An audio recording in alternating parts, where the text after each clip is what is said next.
નમસ્કાર, અમારી news channel news for Kathiawad ને લાઈક કરો, શેર કરો અને સબસ્ક્રાઇબ કરો. News for Kathiawad. નમસ્કાર.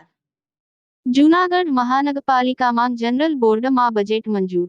937 કરોડનું બજેટ રજૂ કરવામાં આવ્યું, જે સર્વસંમતિથી મંજૂર થયું.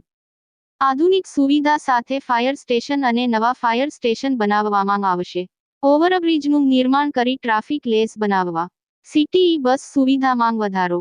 હેલ્થ સેન્ટર ઊભા કરવામાં. ફેરિયાઓ માટે હોકર્સ ઝોન નિર્માણ થશે. ઝોનલ ઓફિસો અપગ્રેડ કરવામાં આવશે. નવી ગૌશાળા બનાવવા આયોજન થશે.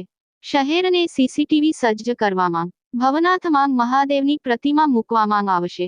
મટન માર્કેટનું સ્થળ બદલાશે. કવિદાદ વાંચનાલય નિર્માણ કરાશે. વાતો કરી છે.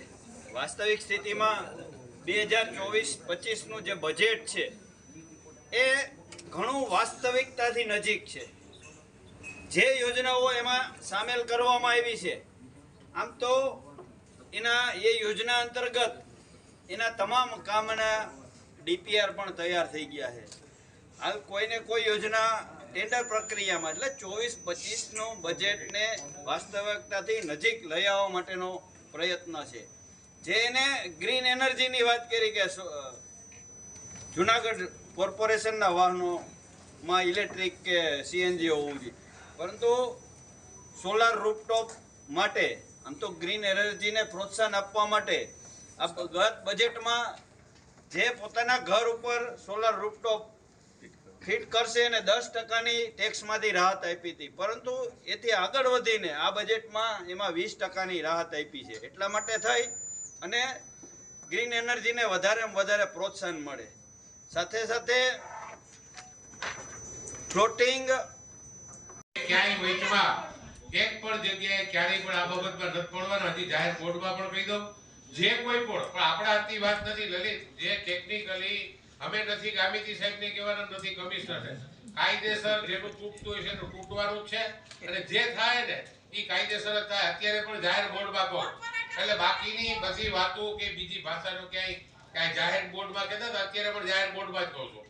અને તું નક્કી કરી કે આ ઓકળા ઉપર છે કે આ નો ઈ ટેકનિકલી સાંભળ ભાઈ, તું નક્કી કરે એમ ન થાય. અહીંથી નોટિસ દીધી, એનો નિર્ણય કલેક્ટર જો અહીં મીટિંગ થઈ ને સીએમ પાસે, ત્યારે બધા હાથે હાથ સચિવ હાજર હતા, કલેક્ટર જુનાગઢ હાજર હતા, પછી ટાઉન પ્લાનિંગ ઓફિસર હતા, કમિશનર હતા.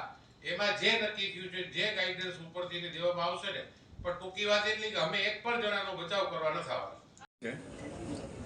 હલો, આજે માપણી સીટ જે તૈયાર થઈ છે એ જૂના રેકર્ડના આધારે થઈ છે, એટલે નવા ટેકનોલોજી મુજબ એને માપણી કરવાની કામગીરી હમણાં ચાલુ કરવામાં આવી છે. અને ગઈકાલે એટલે 14/2 કલેક્ટરશ્રીના અધ્યક્ષસ્થાને એક મિટિંગ થઈ છે. એમાં કમિશનરશ્રી જૂનાગઢ મહાનગરપાલિકા પણ હાજર હતા. એમાં એક કમિટી બનાવવામાં આવેલી છે. એમાં DLR, સિટી સર્વે સુપ્રિન્ટેન્ડન્ટ અને STPO એની એક કમિટી બનાવવામાં આવી છે. એને માપણી સીટ આપવામાં આવશે. એનો રિપોર્ટને આધારે એનો રિપોર્ટ જે ફાઇનલ આવશે એ પ્રમાણે દબાણ તોડવાની કામગીરી કરવામાં આવશે. તમે ચાલુ તો કરી દીધી.